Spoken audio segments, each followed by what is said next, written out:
Tingnan natin yung result. No, 104M. Nag 104 oh. Grabe ang lakas.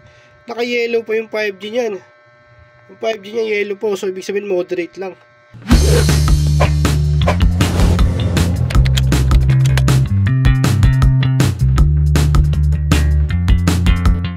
Hi, ako nga pala si Jason at gumagawa ko ng mga videos about printing at sa mga products and services na ino-offer namin sa aming printing business.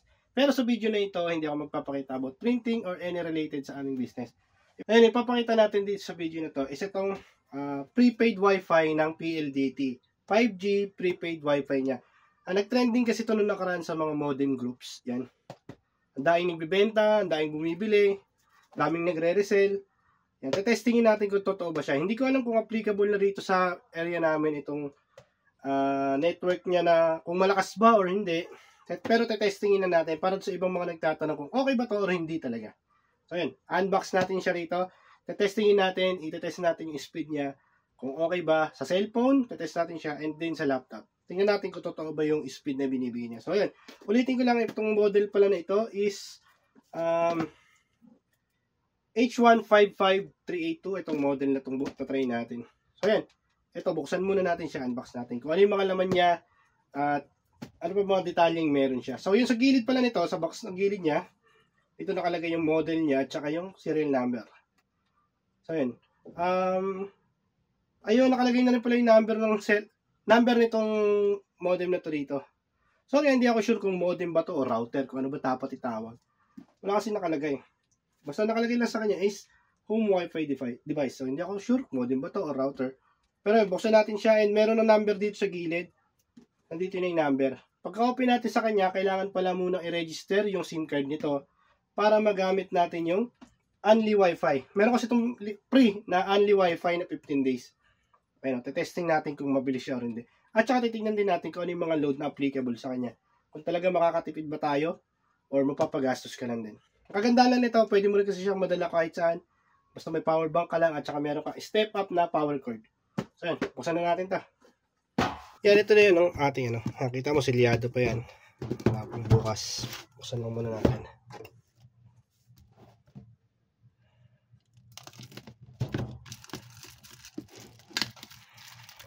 Yan, may kita mo rito sa part na to yung niya, number, serial number, pinaka number nung prepaid wifi. So yun, tanggalin natin yung plastic. Buksan natin siya. Ano ba? Tulak ata ito palabas eh. Yan. So ayan, may pinaka-cover pala siya. Meron naman din pala siya nakalagay dito, no? Mag-register to activate your SIM. Step 1, step 2, then step 3. So yun, yun yung mga gagawin mo. Ayan. Scan ang QR code to visit. Hanapin ang PLDT home wifi number sa likod ng device. Ito yun. Meron siya sa gilid. So yun. Okay. Ito na siya. Tanggal natin yung pinaka-unang cover niya. So ito na ang ating wifi. So ulitin ko, hindi ko alam kung router ba o modem, anong tamang tawag dito. Ayan. Malalaman mo original tsaka silyado siya. Kita mo yung sticker na to. Talagang ayan, for authenticity yan. Sabihin pag walang ganitong sticker, mamaya open na siya or hindi talaga yung sa PLDT device yung makukuha mo. Or kaya naman baka napalitan. So dapat mahalaga mayroong ganito pag bumili kayo. Lalo sa mga reseller lang kayo bibili. Siyempre para naman sure. So yan, ito. Nandito yung kanyang model, serial number, mga stickers, thermal stickers. I'm secure, check contents, seal board. Ayan, may reminder. Then ito yung number niya, no? Ito yung pinaka number yung smart home wifi. Nakatanggal na siya rito, nakakabit na siya doon sa device. Ayan, ito yung mga guidelines. Okay, manual niya. Ayan. Ito yung manual niya. Then ito na yung pinaka device. Uy, ang ganda. Ganda na yung tsura niya, oh. Ang cute. Okay. So yan ang cute, no? Ayan ang cute niya. Hindi nga lang siya printed dito, sticker lang yun dito. Kala ko power button eh. So yan, automatic on siya, wala siyang power switch. Pagkasalpak siguro nito. So yan, nasa ilalim dito makikita yung default na password. Yan, default password niya. Then, dito yung SIM card. Ayan. Ito yung SIM card, yung maliit. I-eject mo lang yan. Ito naman, pag i-reset mo, susundutin mo gamit yung, mas maganda rito yung sa cellphone. Yung pansundot sa cellphone. Ayan. Nandiyan yung details siya sa ilalim. Tapos yun, mga isang dangkal ko lang siya. Mas malaki pa isang dangkal ko. Maliit lang siya. Tapos medyo mabigat siya. Parang maganda talaga yung ano niya. So, yun. Ito na yung itsura niya. Then, syempre, sa box niya naman, iba. Ayan, tanggalin natin. Ito yung power adapter niya. Ganda, para siyang charger itsura. Mga matibay. Mga maganda. Ayan. So, ang kanyang, is, output nitong adapter nito is 12 volts to ampere. So, pwede siyang magamitan ng step up power supply na USB to adapter. Goods yun. Para kahit saan pwede mo siyang madala. Basta may power bank ka lang. Tapos, ito naman yung kanyang LAN cable. So, yun. Estimate ko nito mga nasa 1.5 meters lang siya. 1.5 meters yung haba nitong LAN cable na to. So, yun. Testingin natin siya. Testing natin kung gagana siya. Saksak ko muna siya. Tapos, pagka na-register ko yung SIM, tsaka ko tutuloy yung video kasi medyo baka matagalan ako mag-register ng SIM. So, yun. Testing ko siya. I-test yung speed sa cellphone din sa laptop gamit yung pang test speed. Yun. Testing lang muna natin siya kung gagana ba siya. Salpo ko na rito. O yun, automatic on na siya. Hindi na natin kailangan ng power button. Wala na siyang power button. So, ito yung status. So, bago natin siya mapagana, kailangan muna natin ma-register yung SIM card. Ayun yung nakalagay sa kanyang Hindi siya gagana kagad, effective kagad yung 15 days only kapag hindi pa na i-register yung SIM card. So, kailangan i-register mo muna yung SIM. So, yun yung status niya. Pula. Subukan muna natin i-register yung SIM card. Then, babalikan ko to.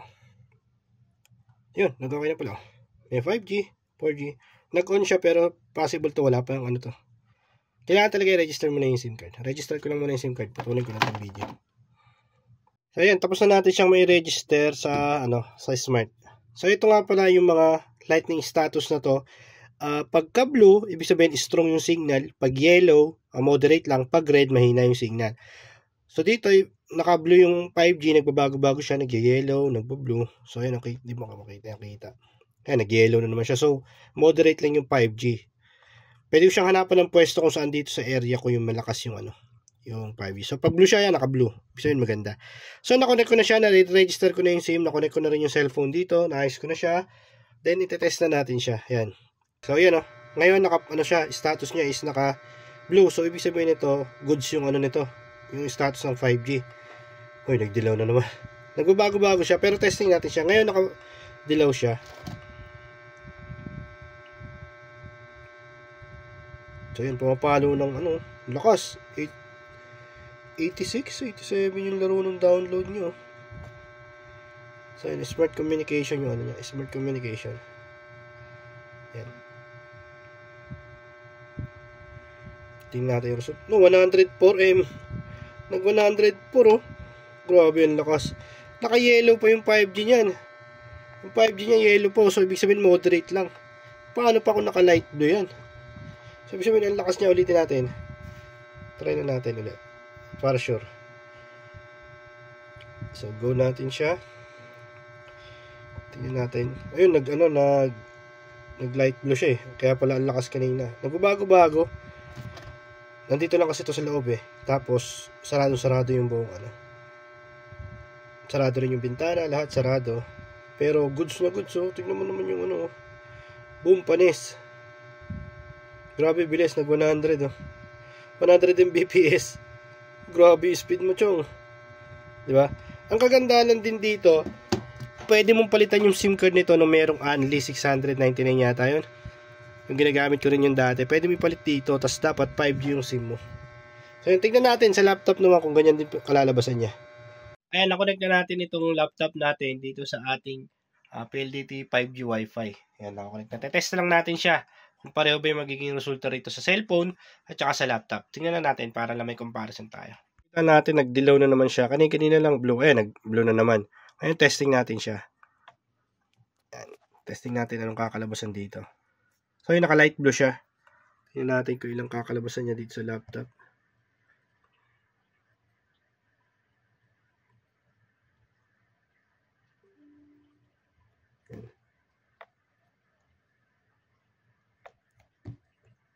So, 67 yung downloads. 67 Mbps. Yan, nakadilaw kasi siya eh. Hindi siya naka light blue eh.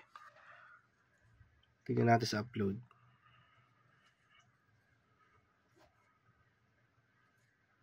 So, yun, baba ng upload. 1.10 Mbps siya. Dahil naka-yellow lang to eh. Siguro kung ito light blue, mas tataas pa doon sa Android phone natin kanina. Naka-light blue siya, umabot ng 100 Mbps. Pero yung 67 Mbps, hindi na yan masama. Goods na yan para sa, saktong gamit lang. Tama mo, nakadilaw pa siya. Nakadilaw yung 5G. So, dapat talaga naka-blue siya. Dahil nga, nandito lang siya sa table, nasa baba siya, pwede ko pa siyang hanapan ng space kung saan stable yung 5G niya. So, yun, na-testing natin na yung difference pagka sa laptop or sa browser, sa laptop or sa desktop natin siya bubuksan, kung ilan yung magiging Mbps na result niya sa test. So, sa Android po, nakita natin, umabot siya ng 100. So, yun, nag-blue siya ulit. Yan, nag-blue siya, testing ko ulit siya. Yan, testing natin ulit. Kung magbabago, ay, nag-yellow na naman. Yan, yellow na naman. Blue na kanina eh.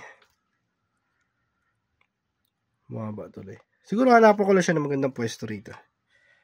So, isa pang testing. Para malaman natin kung goods pa talaga siya. So, yun, ito na yung wifi natin. Ayun o, nagla-light blue siya, nag-yellow. Nung nag-light blue siya, biglang tumaas o, nag-73 yung Tapos, yung upload, tumataas din, Kailangan talaga mapa-stable mo siya or mahanapan ng magandang pwesto kung saan stable yung 5G. Yan, tumaas din yung upload, Nakadepende pa rin talaga siya kung saan mo siya lalagay na spot. So, yan, ito yung pangalawang resulta. Naka-light blue na ilaw niya, tumaas yung download speed niya, nag-73, Bilis na, mabilis. Tingnan natin yung speed niya. Ito, yung speed niya kapag sa laptop natin siya test. Yan, tingnan natin sa YouTube kung okay siya, kung ano yung kakalabasan niya. Kaso maano pala tayo sa nito, pagdating sa music. Ano ba magandang panoorin dito na. Tingnan na natin kung mabilis siya magpe-play. Yan. Bilis, mabilis. Yan, para hindi tayo maano sa video. So, yun, mabilis yung speed niya. So, goods na goods siya pang gamit sa bahay or pang-trabaho. Goods na goods, Yan, Hanapan mo lang talaga siya ng the best na spot sa location mo kung saan mo siya ilalagay para yung 5G connection is stable na stable talaga, hindi nagbabago-bago. Unlike dito sa pwesto niya kasi ngayon, yung 5G niya, nakita nyo, nag-yellow siya, nagla-light blue, nag-yellow, nagla-light blue. Pagka light blue kasi, strong yung connection. Pag yellow, moderate lang yung connection. Pag red, mahina yung signal talaga niya. So, yun, na-testing na natin. Dito sa video na to, nakita nyo kung quality ba siya or hindi. Kung totoong 5G ba or hindi yun nakukuha niya. So, para sa akin, legit to kasi na-testing naman natin na lumalabas naman sa indication ng light na nasa 5G location ako.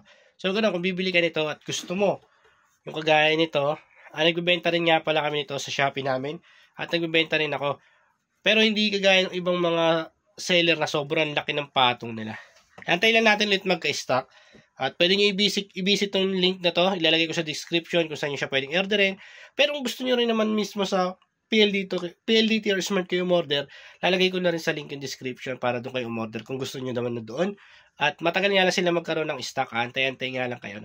Yung iba naman, dumidiretso rin naman sila sa Smart Store at saka PLDT Store para nakita ko sa ibang mga nagpo-post. Dumidiretso sila doon. Meron din naman sila nakukuha. Yun nga lang, talagang limited lang yung stock ngayon. Kasi sobrang ganda niya pala talagang gamitin. Goods na goods. Imagine kung meron kang SIM card ni Smart, na isasalpak mo dito yung merong mga only data.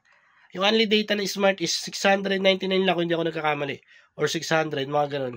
Kasi nung huling ginagamit ko yun, nasa 599 lang yata. Ngayon, tumasa naman, 699 siya. Pero isang buwan na yun. Only data na siya, isang buwan. Hindi ko alam kung meron siyang limit ngayon kasi hindi ko na ulit nagagamit yung ganun. Nasa cellphone ko na kasi siya, ginagamit ko na ulit yung number na yun. Pero sulit na yun. Imagine mo, 699 lang. Kaysa magbayad ka ng mga monthly plan. So, tipid ka dito. Kagandahan pa nito, pwede mo madala kahit saan. Basta merong 5G na network connection, goods na goods siya. Basta malakas yung signal ng SIM na ginagamit mo ron, goods na goods siya. So, magagamit mo siya anywhere.